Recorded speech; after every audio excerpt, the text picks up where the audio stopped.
Ampitiavana no alorana ny araba tokolasy toko vavy amin'ity takariva ity makasitraka fenonao zay tsy misaraka fahita lavitra matevy ao anatin'izao fotoana ny fampalalam-baovao zao iroso avy hatrany ao anatin'ireo vaovao voangona tamin'ity androandroany ity ny fiainam-piarahamonina amin'ny ankapobeny ny fidangan'ny vidim-piainana izay mampamenimenina ny ponina indrindra ny eto andrenivohitra noho ny fiakaran'ireo entana ilaina fiainana andavanandro ankoatra ihany koa ny lafim-baovao makasika indrindra ny famatsiana herinaratra ny fatapatapahana jiro mampimenimenina ny maro ihany koa zay satria dia efa lasa ohatry ny foto-sakafo mihitsy izy ity raha hoan'ny eto Madagasikara iray manontolo ny sehatra politika ny lafiny sosialy tsy adino ihany koa no mitondra izany amintsika amin'ity takariva ity araka ny efa nambara teo dia manasanao zay anaraka ny fampalalam-baovao hatramin'ny farany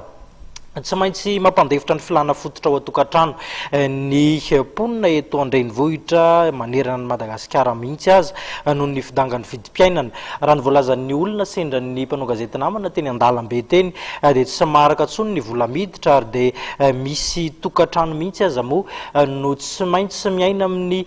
tsy fihinanana sakafo zany hoe mandry fotsiny maromarina kokoa satria dia midangana araka ny efa nambara teo ny vidim-piainana raha tsika ty faneho-kevitra maromaro.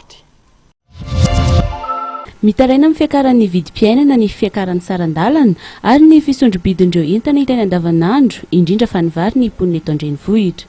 Tsy maraka intsony ny eto manana manoloana ny vola mivoaka any ka voatery tsy maintsy mena avokoa hatrany amin'ny ady volan'ny tsirairay. Voatery mandeha tongotra kosa ny olona sasany manoloana ny fiakaran'ny sarandalana na dia lavitra aza ny toeram-ponenana. Tena somary sarotra zao ampianana satria reo miakatra daholo dia nefa ny eto manana tsy ampy dia miena daholo zao ny zavatra rehetra ena raha ohatra hoe ray kilao taloha dia miena lasa atsasany ohatra. Amin'izao zao raha mandotsaka roa sy tapany lasa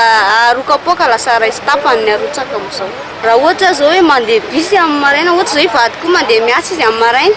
dia rehefa mirava izy mandeha tongotra satria tsy araka tsony ilay izy. Manao antsoava amin'ny fitondram-panjakana araka izany ny vahoaka amin'ny mba tokony hijerena akaiky ny mahakasika ny fisontry ny vidim-piainana.